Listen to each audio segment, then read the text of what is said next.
Hey y'all, it's Keisha here, and today I wanted to talk about the max hydration method. This method that I've been using for quite some time.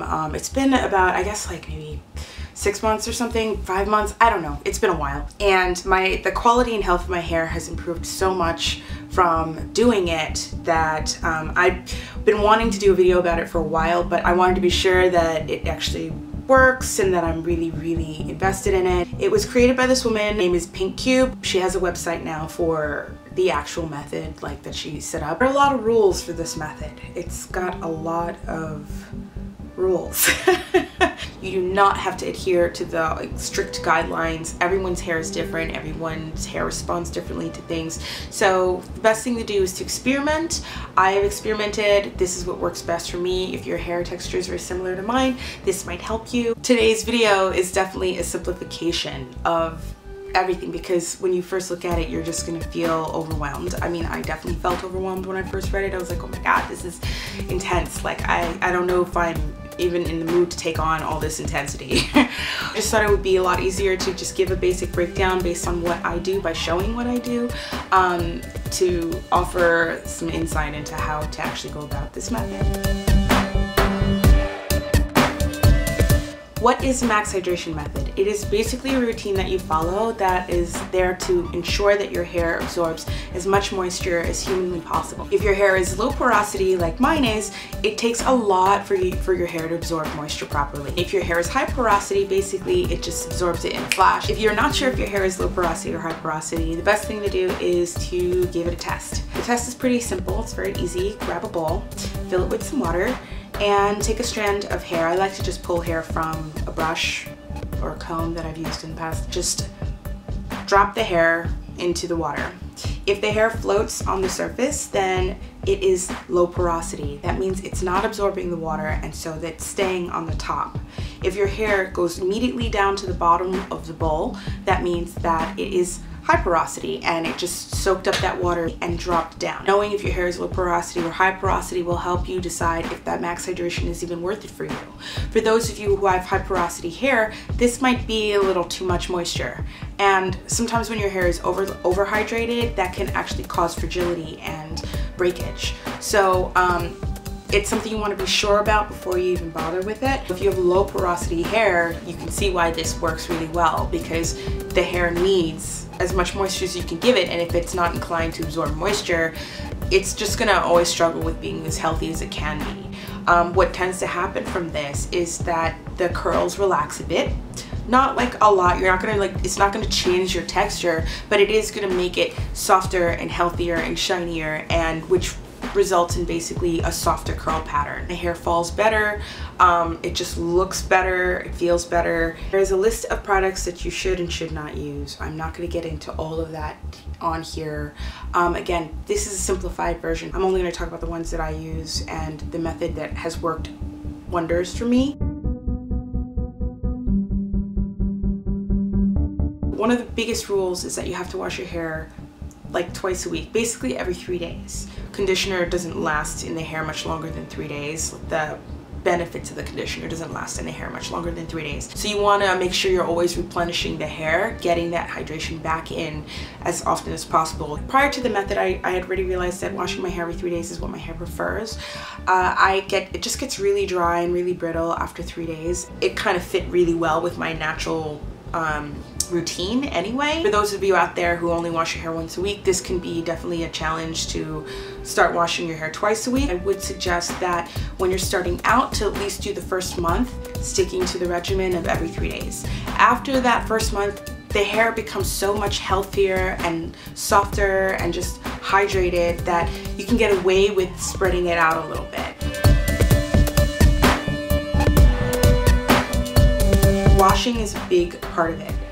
Thoroughly cleansing the hair, getting all product buildup and chemicals, anything that you've applied over the week, off of your strands so that it is ready to absorb as much as it possibly can. There are actually 2 cleansers that you use for the max hydration method. You're going to use an apple cider vinegar rinse or baking soda, and then clay. I always go with apple cider vinegar. It's just what my hair and scalp prefers. I do a mixture of apple cider vinegar with aloe vera juice and honey. I just forgot for a second. Now I did a video about that a while back, and so I'll include the link for that right here. So I make the recipe. My hair is always in twists when I do my apple cider vinegar rinse. I dunk the twists one at a time, and then I pour the rest over my entire head, and then I put it up and I just leave it for 10 minutes. The Max Hydration method says to leave it on for about 15. My hair doesn't like apple cider vinegar left on it for an extended period of time, so between 8 and 10 minutes is the longest I will leave it on. At this point, you know, in the beginning, it would make my hair feel softer, but it would also feel a little tangled. Now that it's been about, I don't know, 4 or 5 months of me doing this method, my hair is so soft after just rinsing out the apple cider vinegar that I can finger detangle or comb out my hair right then and there without conditioner in it, without anything in it, which I think is insane. Like, I literally can just comb right through it. So my hair is so soft after just rinsing out the apple cider vinegar. It's been amazing, actually. Then I'm gonna go and take my clay. I use the clay wash from Terra Essentials. I just really love them. I do have clay that I keep in the house to make on my own, but it just never really felt the same. The quality of the clay just never came out the same. I stick with the Terra Essentials. I absolutely love them. The peppermint one is the one that works best for my hair. I always shake up the bottle thoroughly before using, and then I take out about a dime size amount into my hand. From there, I just rub my hands together and I spread it all over my hair, one section at a time. Even with my apple cider vinegar rinse, I usually do one section at a time. Once I have the clay in my hair, I leave it there for another 10 minutes. Again, Max Hydration methods on the website, the actual method says you should leave it in for at least 15 minutes. I just get bored in the shower. Like, I literally just don't know what to do with myself for another 15 minutes. Because I mean, if you leave it in for 15 minutes, the apple cider vinegar in for 15 minutes, and then you leave the clay in for 15 minutes, you're in the shower for half an hour. I don't have 30 minutes to just sit in the shower. I don't. So I usually leave it in for maybe 10 minutes, maybe. I have to say that my showers have gotten longer than ever since I started doing this method. It takes forever because I do everything in the shower. It's just easier. It's a lot less mess. The clay can get everywhere, so I really try not to do that in the sink. Once the clay is rinsed out, now my hair is like squeaky clean. It's like super duper clean. It's really soft. It feels awesome.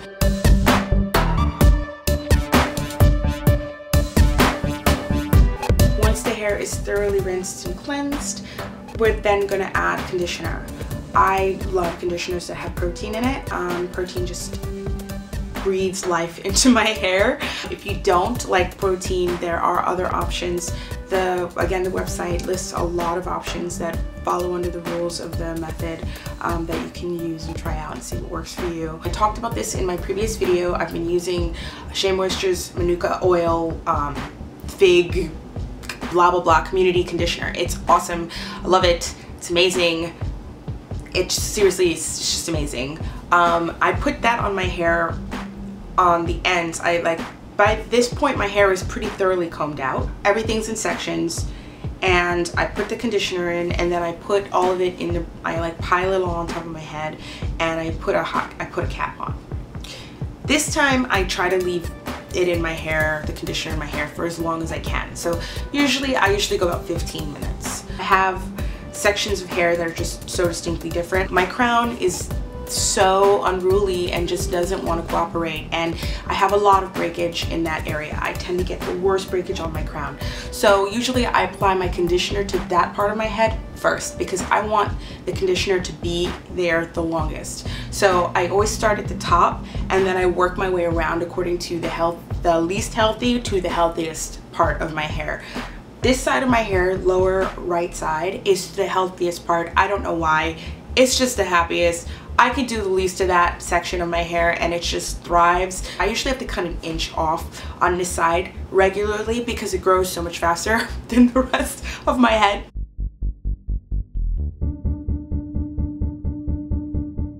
It's time to use some oil. I make all my oils at home. I don't buy anything in the store, so I do have a DIY video for that, and here's the link for that here.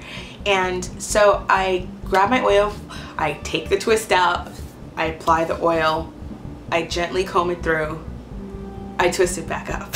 So there's like a million twists you're gonna be doing. You just have to be prepared for that. So once it's fully oiled, I then take gel. I'm using Kinky Curly Custard's gel, and I talked about that again in my last video, my Best of 2014 video. And it just makes my hair really healthy and shiny, and I love it. A little bit goes a long way. Scoop out some gel, rub it together in my hands, and I rake it through all of my twists, scrunching on the ends so that the ends will get a lot of curl definition. I then, after I already apply mostly just to the ends of my hair, the gel, I stick my head under some cold water and I just let my hair have a cold rinse. Then after that, add just a little bit more of gel on the ends, and then I'm done.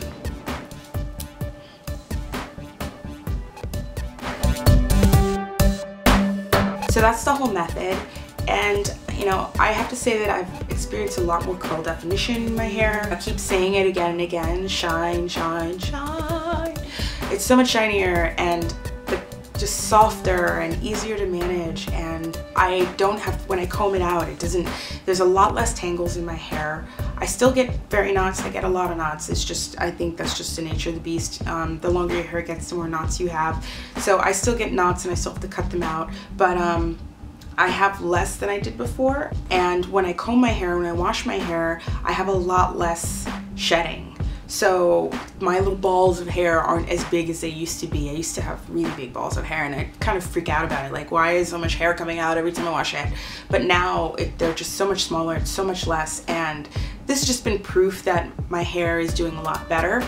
Also, my trouble spot, which is up here on the crown, is a lot softer, and the health of it is just improving a lot. It's growing because I was having a lot of breakage in that area, and I just have seen all around everything improve. So hopefully maybe this is going to be something, if you try it out, that it does the same for you. The only thing I'm really bummed about is that I didn't take any pictures like before, and to have before and afters so I could show you how much it's improved my hair. I don't really take close-up shots of my hair that much. I just have to attest from the experience that the improvement has been definitely noticeable for me.